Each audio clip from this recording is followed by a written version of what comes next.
Hello everybody, welcome back. Today we're going to talk about session 14, so let's go ahead and get started.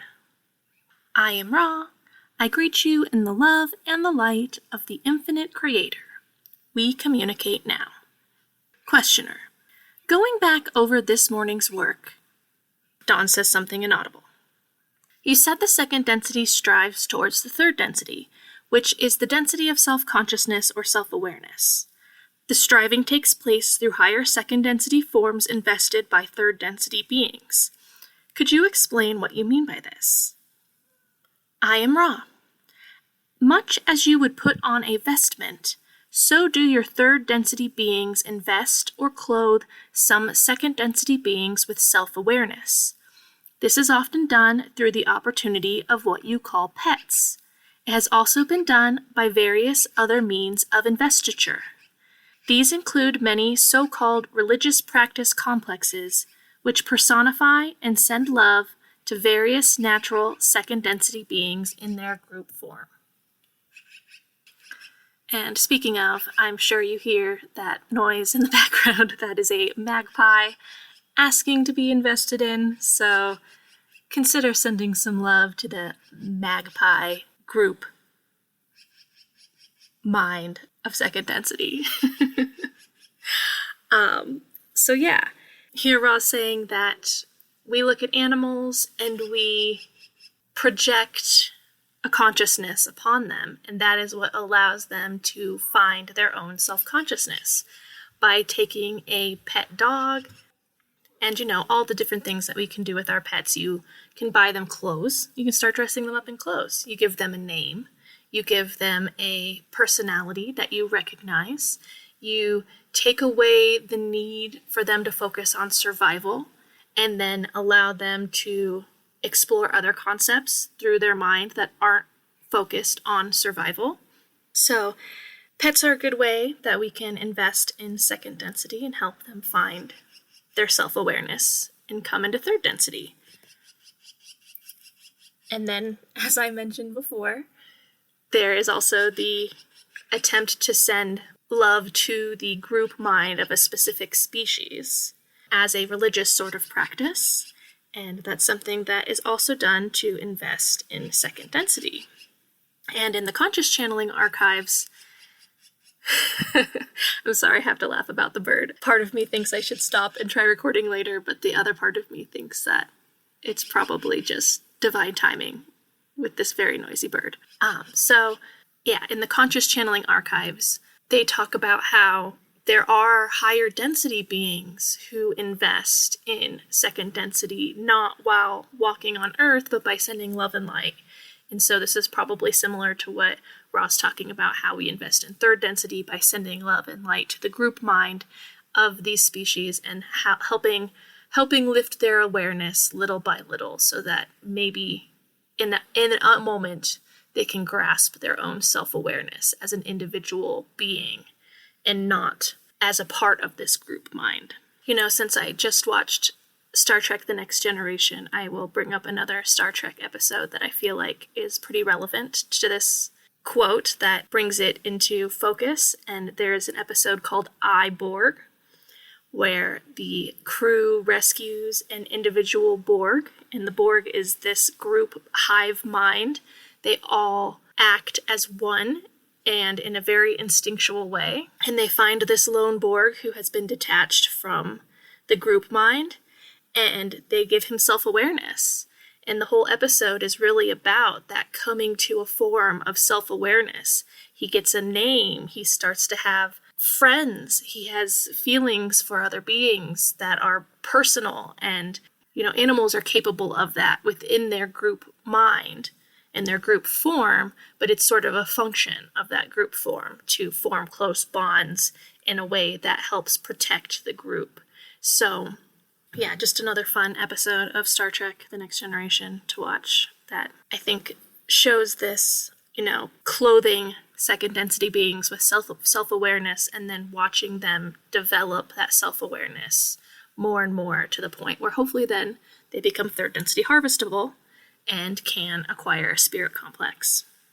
So 14.2, Dawn asks, When this Earth was second density, how did the second density beings on this Earth become so invested?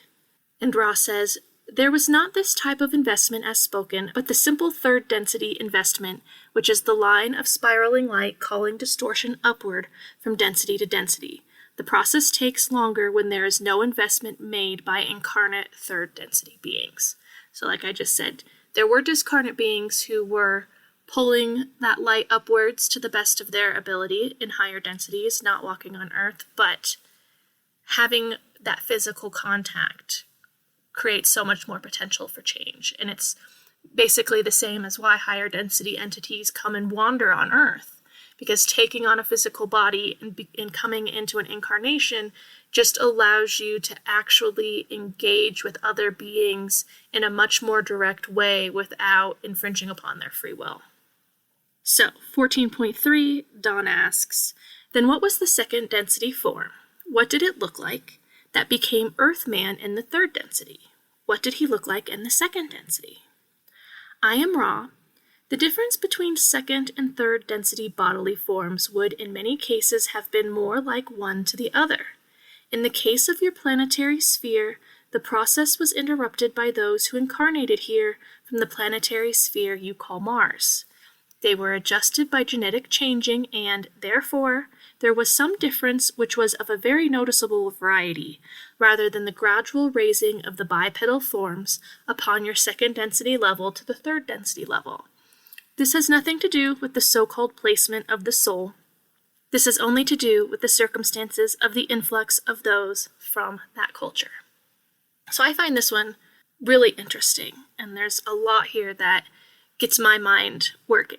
And basically Ra's saying that if Yahweh hadn't come and genetically manipulated the beings who then became humans of third density, we wouldn't look so much different from our second density forms as we do. Usually the process is a lot more gradual, and more of that evolution to becoming fully upright happens throughout the whole third density experience.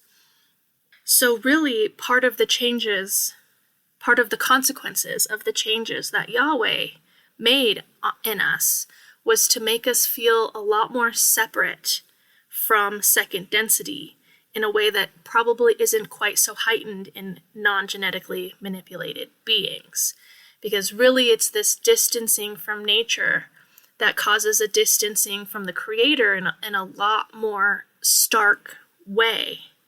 And I think one potential consequence of that is not just that we see second density as so much of a lower life form than us, but I think we also then think of fourth density as so much of a higher life form than us, and so much harder to reach for because it feels like the gaps between these stages of development are much bigger than they actually are. It really is just such a gradual process. But because there was an artificial separation of the species, it made that separation seem so much bigger than it actually really is from second to third density. So in most cases, second and third density don't look that different. We were genetically manipulated, that's why we look so much different than our second density forms. So, in 14.4, Dawn asks, I understand from previous material that this occurred 75,000 years ago. Then it was our third density process of evolution began. Can you tell me the history, hitting only the points of development, shall I say, that occurred within this 75,000 years? Any particular times or points where the attempts were made to increase the development of this third density? I am Ra. The first attempt to aid your peoples was at the time 75000. This attempt 75,000 of your years ago has been previously described by us. The next attempt was approximately 58000, 58,000 of your years ago, continuing for a long period in your measurement, with those of Mu as you call this race or mind-body-spirit complex. The next attempt was long in coming and occurred approximately 13,000 of your years ago when some intelligent information was offered to those of Atlantis. this being of the same type of healing and crystal working of which we have spoken previously. The next attempt was 11000 11,000 of your years ago. These are approximations as we are not totally able to process your space-time continuum measurement system. This was in what you call Egypt, and of this we have also spoken. The same beings which came with us returned approximately 3500 years later in order to attempt to aid the South American mind-body-spirit social complex once again. However, the pyramids of those so-called cities were not to be used for the appropriate fashion.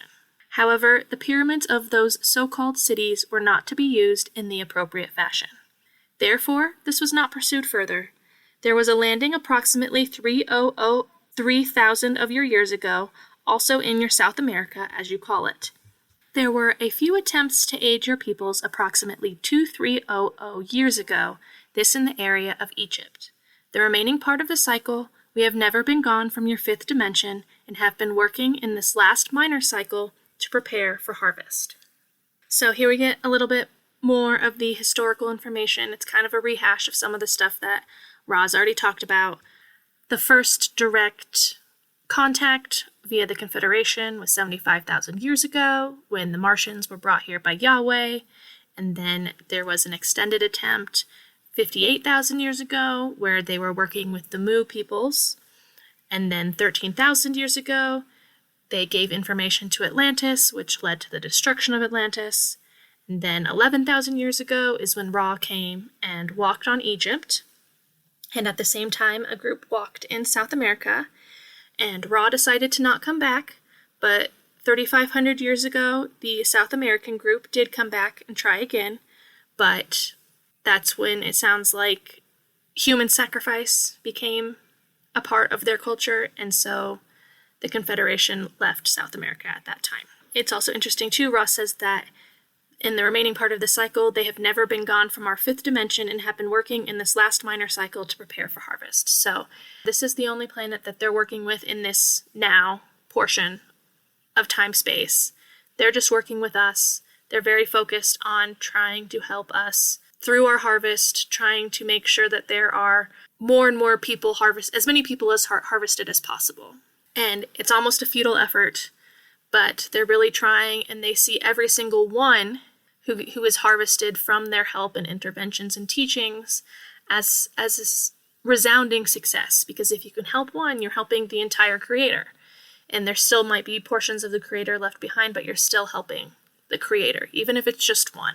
So they are in our fifth dimension, in the fifth density of planet Earth, working intensively to serve us, sending love and light to our third density, trying to help us prepare for our harvest. So in 14.5, Dawn asks, was the Egyptian visit of 11,000 years ago the only one where you actually walked the earth? I am Ra. I understand your question distorted in the direction of selves rather than other selves. We of the vibratory sound complex Ra have walked among you only at that time. This is Ra's way, again, of trying to point the needle back to looking at infinity, looking at oneness, looking at all of us under the same umbrella instead of being focused on what this specific portion of the Creator was doing at this specific time. Oh, you're talking about this self and not us as other selves, because they see themselves as all of us. All of us are other selves, but they don't see that distinction in the same way that we do. So they're just, again, re-emphasizing that in hopes that Dawn realizes that, again, he's kind of asking more historical, factual stuff instead of stuff about the actual Law of One. So in 14.6, Dawn asks, I understood you to say in an earlier session that pyramids were built to ring the earth. How many pyramids were built? I am Ra. There are 6 balancing pyramids and 52 others built for additional healing and initiatory work among your mind, body, spirit, social complexes. In 14.7, Dawn asks, what is a balancing pyramid? I am Ra. Imagine, if you will, the many force fields of the earth in their geometrically precise web. Energies stream into the earth planes, as you would call them, from magnetically determined points. Due to growing thought-form distortions in understanding of the law of one, the planet itself was seen to have the potential for imbalance. The balancing pyramidal structures were charged with crystals which drew the appropriate balance from the energy forces streaming into the various geometrical centers of electromagnetic energy which surround and shape the planetary sphere. So essentially, Ra's saying that there are 6 pyramids that exist on our planet that were built to protect our planet. They draw energy sources from electromagnetic energy webs and ground that into the electromagnetic energy web of the Earth to help it maintain its balance.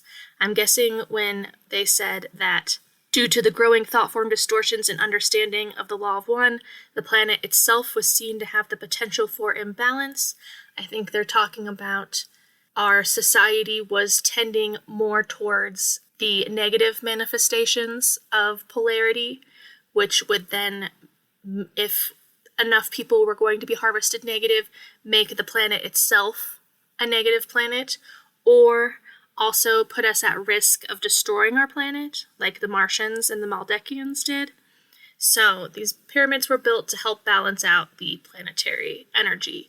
And apparently they worked because we are going to move into 4th density positive, as long as something catastrophic doesn't happen, which I really don't think it does. I don't have strong feelings that something will happen, even though Ra is a little cagey when asked specifically about that.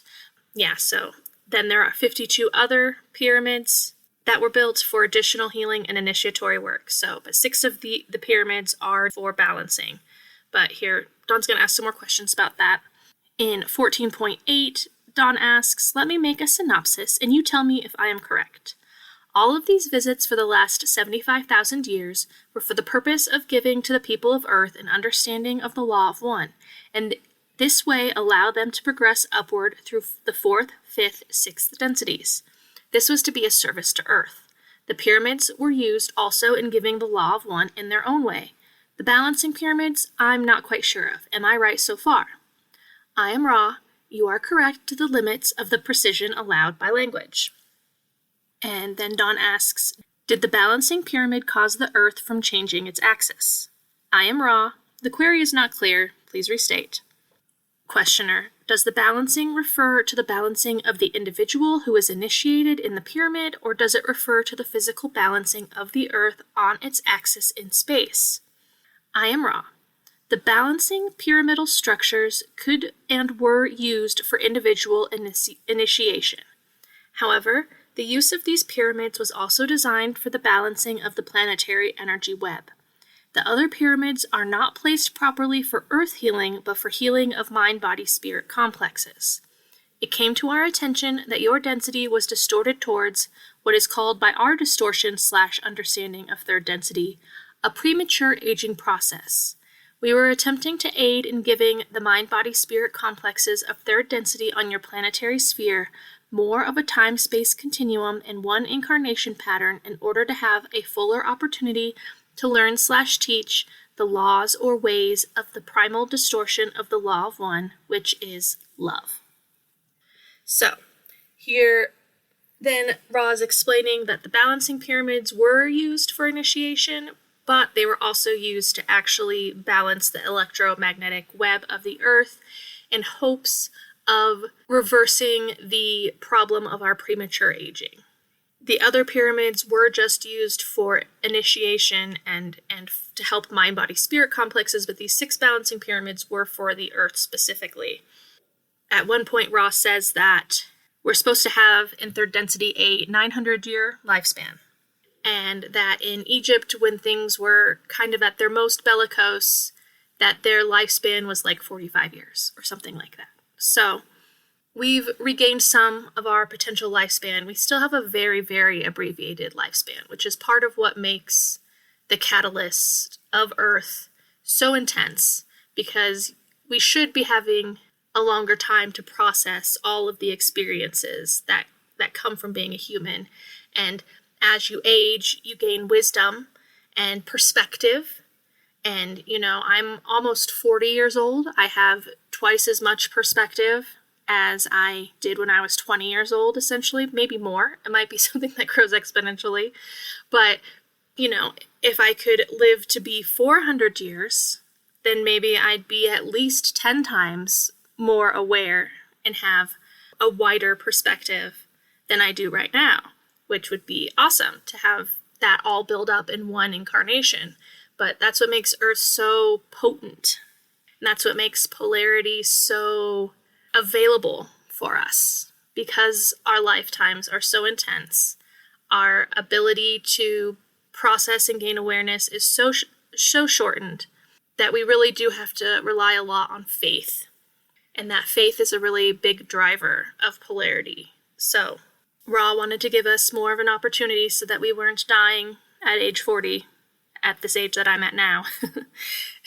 So we had more opportunity to learn the ways of love, because you do, as you get older, a lot of people soften in their older age, whether it's because they eventually have grandchildren that give them the opportunity then to open their heart in a way that they weren't able to necessarily open for their actual direct children. That little bit more time, space, perspective can really put things in a way that it just allows the heart to open. You can really then have more opportunities. So that's what the balancing pyramids were for. In 1411, Don asks, I will make this statement. You can tell me if I am correct. The way I understand it, the balancing pyramids were to do what we call increase the lifespan of entities here, so that they would gain more wisdom of the law of one while in the physical at one time. Is this correct? I am Ra. This is correct. However, the pyramids not called by us by the vibrational sound complex balancing pyramids were more numerous and were used exclusively for the above purpose and the teach learning of healers to charge and enable these processes. So here Ra is saying that one of the purposes of the other pyramids was also to help increase the lifespan via healing, so that healers could be initiated, and then those healers could then give the opportunity to uninitiated beings to recognize their own inner capabilities of healing and then allow their bodies to be healed, and therefore giving them more time in their incarnation. So, next question Dawn asks, George Van Tassel built a machine in our western desert called an integratron. Will this machine work for that purpose of increasing the lifespan? I am Ra. The machine is incomplete and will not function for the above-mentioned purpose. Questioner, who gave George the information on how to build it? I am Ra. There were two contacts which gave the entity with the vibratory sound complex, George, this information. One was of the Confederation. The second was of the Orion Group. The Confederation was caused to find the distortion towards non-contact due to the alteration of the vibrational mind complex patterns of the one called George. Thus, the Orion Group used this instrument. However, this instrument, though confused, was a mind-body-spirit complex devoted at the heart to service to others, so the, shall we say, worst that could be done was to discredit this source. So, it sounds like the Confederation was helping George Tassel build this machine called the Integratron, and it is a dome-shaped structure. It's not a pyramid, but it's a dome, which Ra later talks about is also a powerful healing shape, powerful potential initiatory shape. But there was some sort of inroad for Orion to come in. Maybe George started worrying more about money, whether it was trying to find money to build this machine or thinking about how he could eventually profit off of the machine.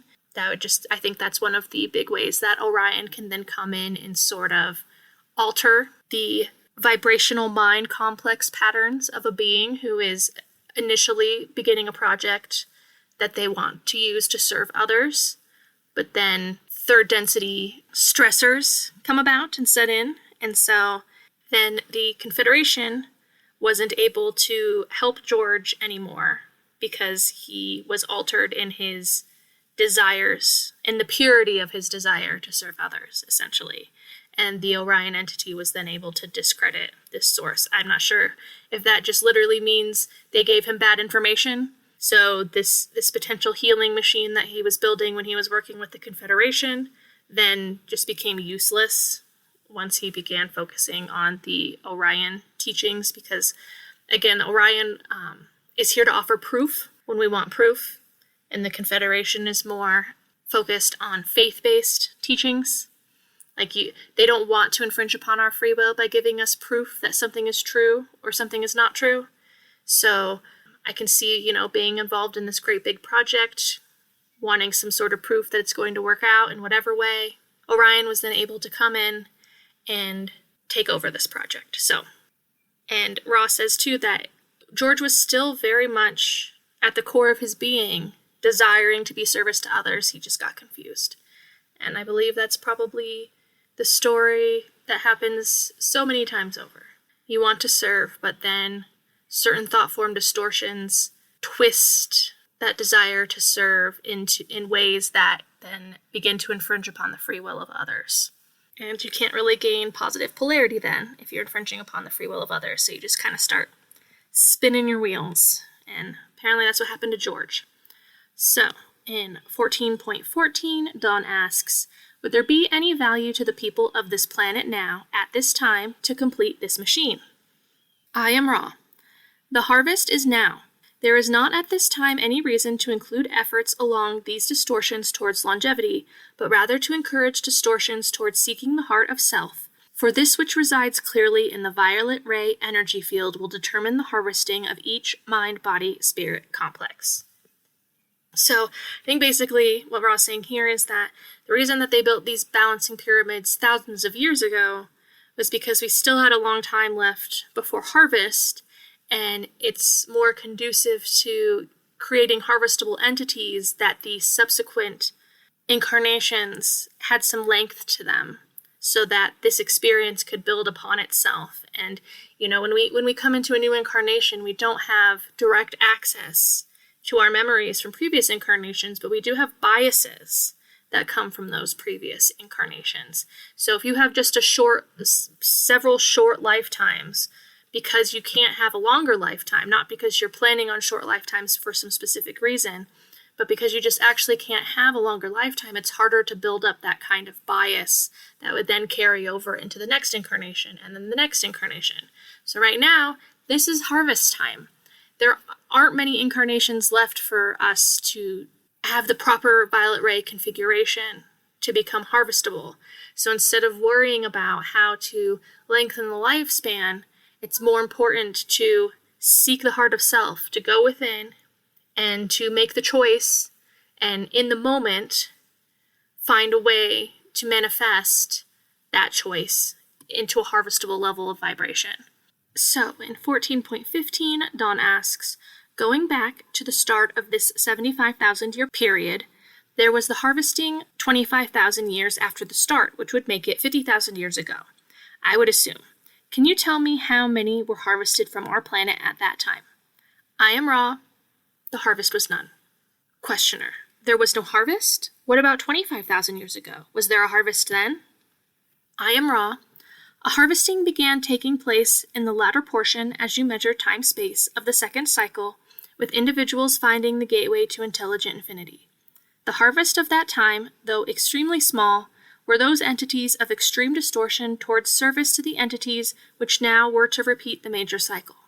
These entities, therefore, remained in third density, although they could, at any moment/present nexus, leave this density through use of intelligent infinity. So, pretty sure at a later point, I don't think it's in this session, but at a later point, Ross says that the extremely small harvest was like 150 beings, give or take, somewhere around there. But they didn't actually allow themselves to be harvested. As a group, they decided to stay and try to help lead the multitudes of yet harvestable entities to finding their way to harvest. So they decided to stay. However, as Ra mentions here and mentions later on too, if you can pierce the violet ray while you're incarnated in third density, you can harvest at any time. You can go forward to harvest at any moment. But service to others beings don't usually do that. Service to others beings usually remain in their incarnation. They recognize that what they have, that the polarity that they've built up in this incarnation and the awareness and the desire to serve others is so powerful and useful and necessary to spread around as an incarnated being that they stay and at least live out the end of their incarnation. Because I know sometimes it can be hard to wrap your head around, but when you gain enough polarity, that builds your desire to serve. The more you polarize, the more your desire to serve becomes palpable. And so there is a turning point where you aren't wanting to leave this planet. I know that's hard to understand and articulate because I think most people want to reach harvest so that they don't have to reincarnate again, so they don't have to get stuck in third density, living out these really confused, difficult, stressful lifetimes, incarnations. But once you have enough polarity, it becomes less about you and whatever suffering, whatever supposed suffering that you experience in your life, and more about the power to alleviate the suffering of others while you're incarnated. And the joy of that and the potential for that is very great. And that's the whole purpose of what wanderers are doing. They're choosing to come back into third density with all of their foolhardiness and bravery, as Ra says, to make that choice, because they know if they are able to polarize enough that all of their personal suffering diminishes into the background, and then their desire to serve others becomes the forefront and motivates them into staying on the planet. So, in 14.17, Dawn asks, then the harvest 25,000 years ago, the entities who could have been harvested to the fourth density remained here in service to this planetary population. Is this correct? I am Ra. This is correct. Thus, there was no harvest, but there were harvestable entities who shall choose the manner of their entrance into the fourth dimension. So again, they don't have to wait until the end of this harvest cycle. I do believe there is a point at some future session where Ross says that some of them have moved on. Some of them have moved on to fourth density now, but they chose to stay with their biases and to incarnate again and again. Coming up in the future, Ra talks about some of these are saints. Some of these beings who were harvestable 25,000 years ago have now become canonized saints for being pure beacons of light that was recognized by society as helping others. So in 14.18, Dawn asks, then for the last 2,300 years, you have been actively working to create as large a harvest as possible for the end of the total 75,000-year cycle. Can you state with respect to the Law of One why you do this, just as a statement of your reasons for this? I am Ra. I speak for the social memory complex termed Ra. We came among you to aid you. Our efforts in service were perverted. Our desire then is to eliminate as far as possible the distortions caused by those misreading our information and guidance. The general cause of service, such as the Confederation offers, is that of the primal distortion of the Law of One, which is service. The one being of the creation is like unto a body, if you will accept this third density analogy. Would we ignore a pain in the leg, a bruise upon the skin, a cut which is festering? No. There is no ignoring a call. We, the entities of sorrow, choose as our service the attempt to heal the sorrow which we are calling analogous to the pains of a physical body complex distortion. So I love this citation. I think it's very powerful. Essentially here what Ra is saying is that they have reached that point where they see all of us as one, that again, service again, as the more you polarize, the more service just becomes an automatic function of who you are, because you see a need and you serve it, just like you do with your own body. You feel hungry, you eat food. You feel thirsty, you take a drink. You smell bad, you take a shower. All of these things are really automatic. You aren't thinking about all of the complex things that can happen when we're considering serving other people. And, sometimes we have to think about how we're serving other people because we don't want to infringe upon their free will, right? But feeding someone who's hungry isn't infringing upon their free will. Ra says this very matter-of-factly later on as well. Helping somebody who's bleeding out by wrapping their arm in a bandage isn't infringing upon their free will, because there is a clear-cut, obvious need, and you're just automatically doing it. If you sit back and you think, oh, well, maybe this is their lesson. Maybe being hungry is just their way of learning the law of one. And maybe if I feed them, maybe I won't be able to, maybe I'll be interrupting the lessons. And we can do this all day long and talk ourselves out of just being of service in a very simple way to meet a simple need. But the truth is, maybe that person will then be inspired by your love. They'll be inspired by your compassion. I think that's much more likely. And again, if we go back to the idea of investing in second density by giving them a vestment and showing them, what they can be, that is what actually jumpstarts somebody's potential to make a choice. By engaging with them with your higher vibrational state, this allows them to then grab onto that higher vibrational state that exists within them somewhere. And that is what healing is, right? It's opening the door, and then the entity can go through that door or not. So if you just see somebody out there who's hungry and you talk yourself out of feeding them because, oh, well, what if I give them money and they go spend it on drugs, or, all of the convoluted things that we think about when we think about helping like homeless people on the street. What if you just showed them love, and that opens a door for them to understand love? So ultimately here, Ra's saying that they see us as a part of them. They see our sorrow as something, our calling based on our sorrow as something that needs attention. Because just like you don't ignore a crying baby who's crying because they're hungry, just because you don't ignore, your pet. If your pet is crying about something, like if you care about them, you want to figure out what's wrong with them. You want to help them. You want to alleviate that suffering. So it's just an automatic thing to them because they see us as a part of them. And they don't want to allow that suffering to continue if there's something that they can do, at least if they can try. And again, what else is there? When you're the one creator and you're distorted towards service, you just want to help people not suffer as much. But yeah, I hope that rant wasn't too completely incoherent. But again, essentially all Ra is saying is that we are a part of them, so therefore they see our need as their need.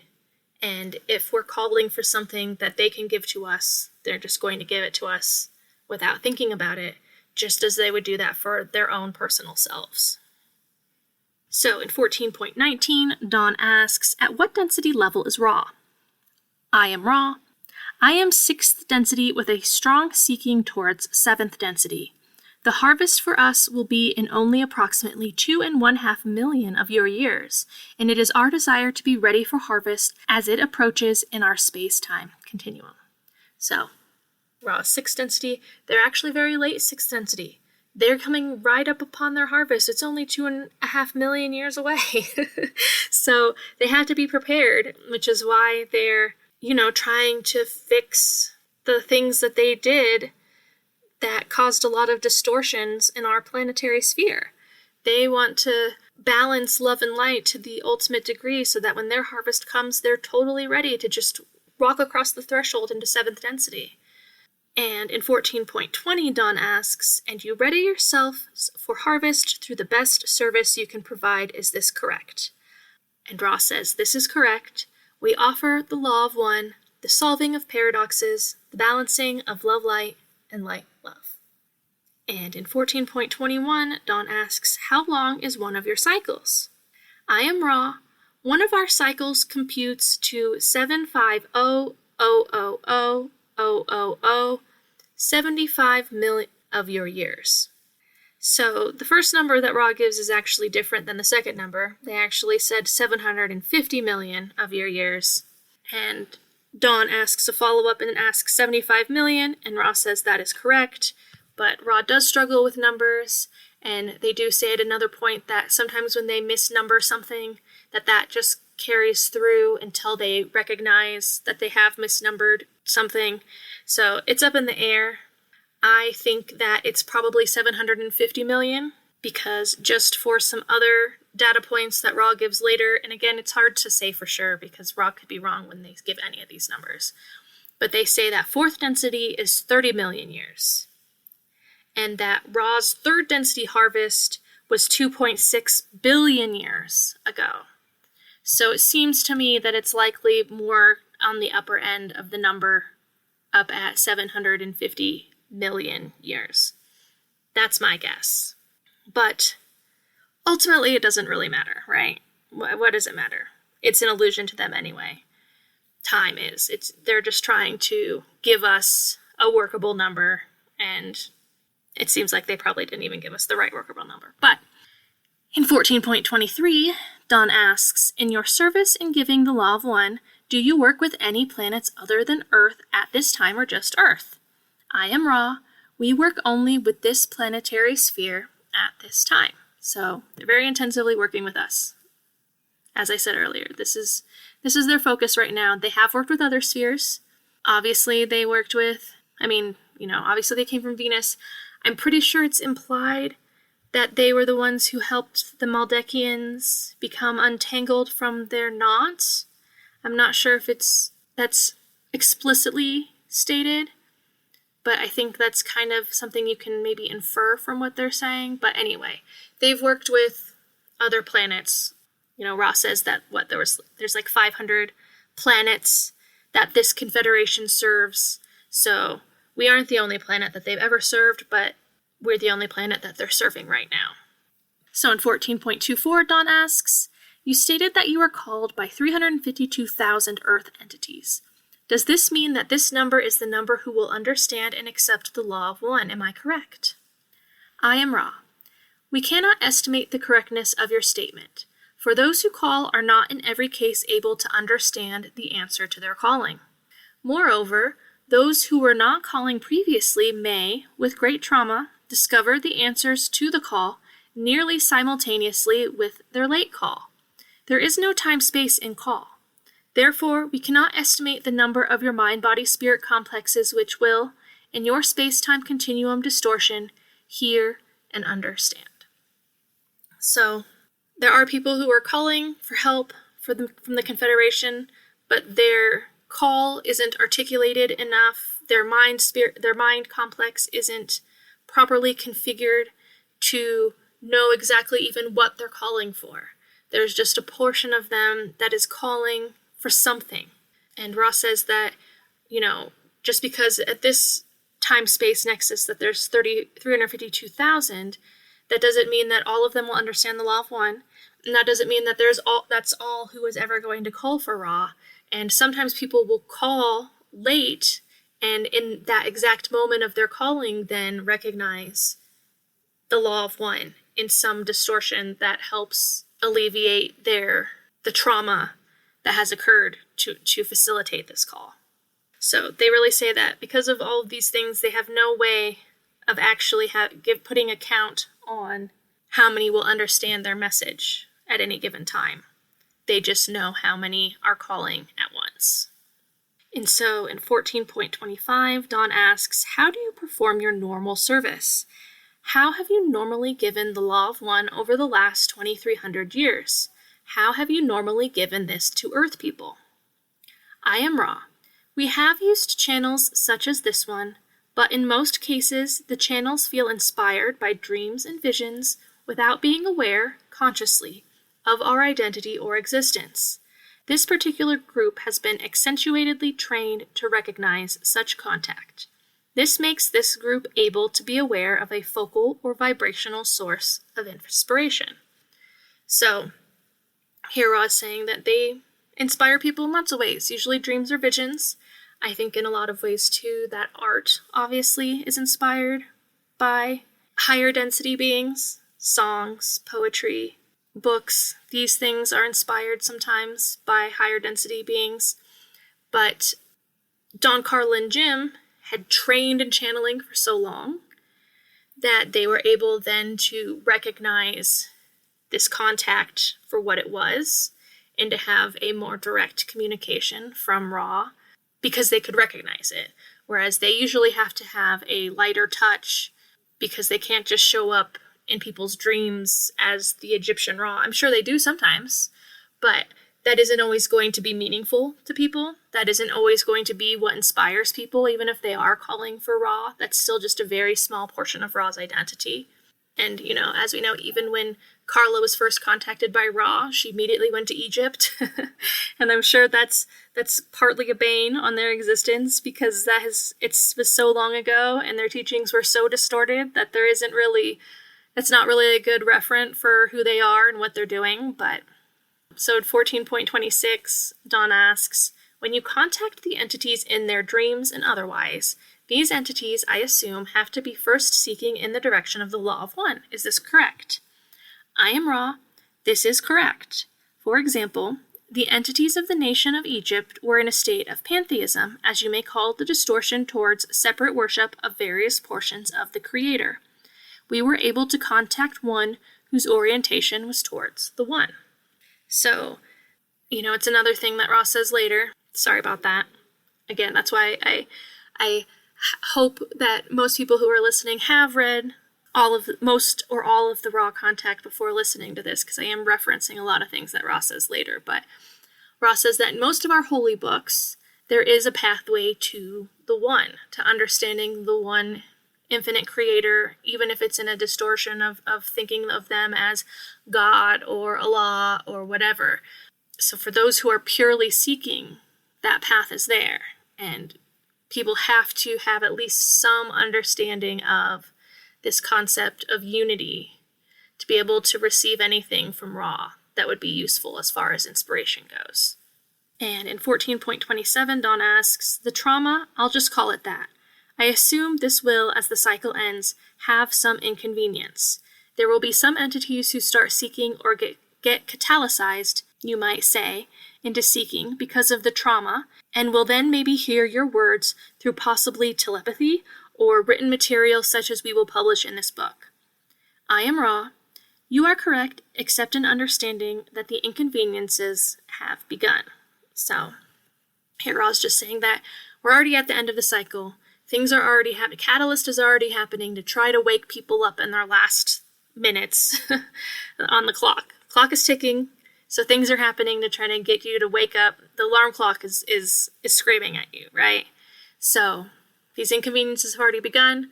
Hopefully more and more people are waking up to the Law of One, and I think that's evident, especially even now here, 40-something years later. More and more people are becoming aware. In 14.28, Dawn asks, can you tell me who was responsible for transmitting the book Oaspi? I am Ra. This was transmitted by one of your Confederation social memory complex status, whose idea, as offered to the Council, was to use some of the known physical history of the so-called religions or religious distortions of your cycle in order to veil and partially unveil aspects or primal distortions of the Law of One. All names can be taken to be created for their vibrational characteristics. The information buried within has to do with a deeper understanding of love and light and the attempts of infinite intelligence through many messengers to teach/learn those entities of your sphere.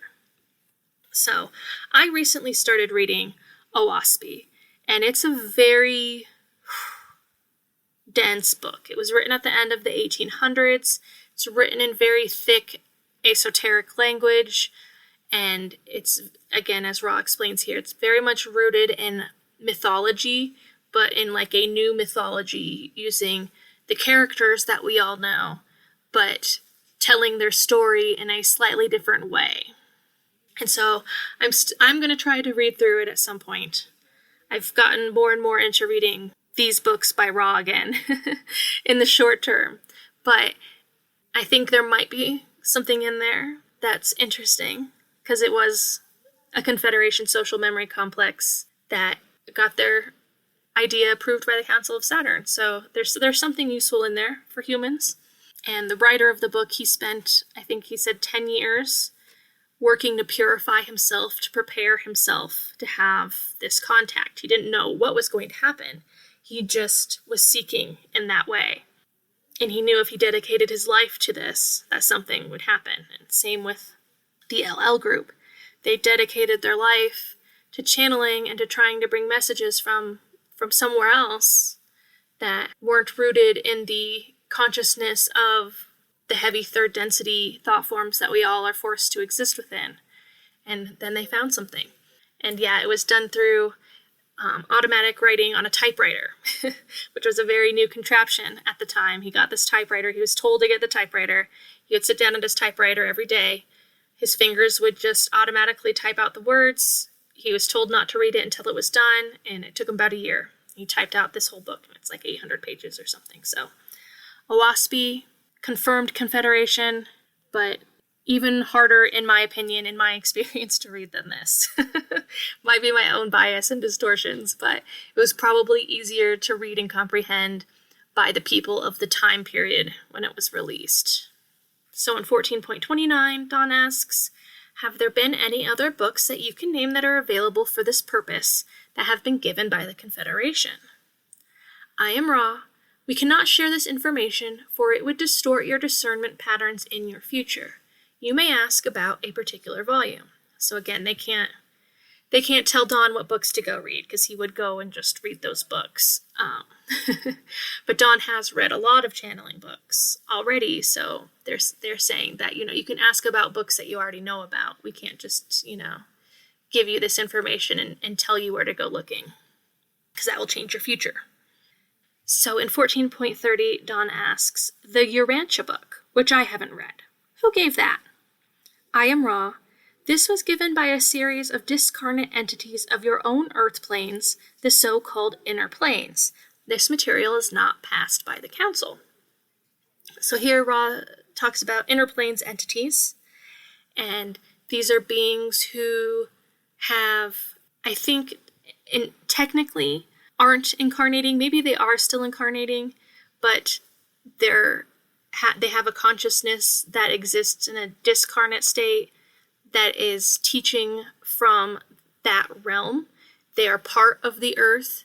They originally achieved their awareness through the earth, so they're able to more directly interact with earthlings in that way, whereas the Confederation has to get approved by the Council of Saturn because they are not of this planetary sphere. The only other example off the top of my head that I can think of is if you're familiar with the Aaron and Quo dialogues by Barbara Brodsky. The Quo is Carla, but Aaron is channeled by Barbara, and they did a dialogue over the course of a couple of weeks where they would channel back and forth with Quo and Aaron. And Aaron is an inner planes entity. Aaron was like a monk in the 1400s or something like that. I might be confusing him with somebody else, but Aaron lived many lifetimes on Earth and has stayed here and is teaching from the inner planes, and therefore there's a little bit more freedom from that the inner planes entities have versus that the Confederation entities have. The inner planes entities are already inside the quarantine, right? Whereas Confederation entities have to come through the quarantine to teach Earthlings. But the inner planes entities are already here. So the Urantia book came from discarnate Earth beings, not from Confederation beings of a higher density who evolved on other planets. So 14.31, Don asks, the Edgar Cayce material, who spoke through Edgar Cayce? I am Ra. No entity spoke through Edgar Cayce. Questioner, where did this information come from that Edgar Cayce channeled? I am Ra. We have explained before that the intelligent infinity is brought into intelligent energy from 8th density or the octave. The one vibratory sound complex called Edgar used this gateway to view the present, which is not the continuum you experience, but the potential social memory complex of this planetary sphere. The term your peoples have used for this is the Akashic Record, or the Hall of Records. This is the last question which you may ask now. So Edgar Cayce didn't actually channel another entity. He was able to pierce through the social memory complex of our planet and was able to read information from that information source. Because as Roz said before, once the whole point of a social memory complex is we have full access to all memories of all beings on this planet throughout all of their lifetimes. So then we integrate all of those experiences and all of that wisdom from those experiences into becoming one being. So he's able to read the Akashic Record, which is the social memory of our planet. And again, once we become a social memory complex, that we are the planet. We meld with the planetary sphere. We become one. The planetary sphere is a part of the social memory complex. So anyway, that's where Edgar Cayce was getting his information, was the social memory complex of our peoples. And 14.33, Don asks, is there anything that we can do to make the instrument more comfortable or help during the transmission? I am Ra. We only reiterate the importance of alignment. The instrument is placed 0.2 degrees away from the direction of the resting place, which is correct. This may be eyed, shall we say, by sight, and the instrument reminded. You are being conscientious. Is there any brief question we may answer before this session is closed? So again, Ra brings up the alignments again, just saying, be careful. Don did kind of focus on some historical stuff here. He did try to bring it back into understanding it in the context of the Law of One. He's trying really hard. I'm really not trying to put Don down or criticize him in any way. It's just talking about it is just a function of explaining what Ra's talking about, right? So Ra just wants Don to dial it in, and Don's working on that. And in the last question, 14.34, Don asks, can you tell me if we are accomplishing our effort reasonably well? I am Ra. The law is one. There are no mistakes. I am Ra. I leave this instrument in the love and the light of the one infinite Creator. Go forth, therefore, rejoicing in the power and the peace of the one Creator, Adonai. So, the law is one. There are no mistakes. That pretty much says it all. Doesn't mean there's no regrets. Doesn't mean there's no surprises, as Ra does explicitly say. Doesn't mean there's no surprises, but there are no mistakes. And obviously, in the context of the whole thing, Don did a really, really good job holding it together to the best of his ability. And I think Ra also did a good job not infringing too much upon Don's free will. There is an event much later where Ra does kind of infringe upon Don's free will in a way that is unexpected by them and probably Don, but we'll cross that bridge when we get there. But anyway, that was session 14. Some fun stuff there about harvest and the densities and how these things work. And so, yeah, I just, as Don continues to dial it in, I find the material getting more and more exciting as it builds upon itself. So I am just more and more excited to keep going through these sessions and getting further and further into the material as it just gets deeper and juicier and more exciting to try to explain and talk about. And so, as always, I really appreciate everyone who is interested in these ideas just like me. That's really fun and exciting, and I really hope that I can continue to share things that tickle your brain in ways that help it expand towards infinity, because that is the way. So thank you all. Thank you to our one infinite Creator for blessing us with the privilege of seeking the Law of One, for giving us this wonderful tool to help understand ourselves and each other. And I will see you next time for session 15.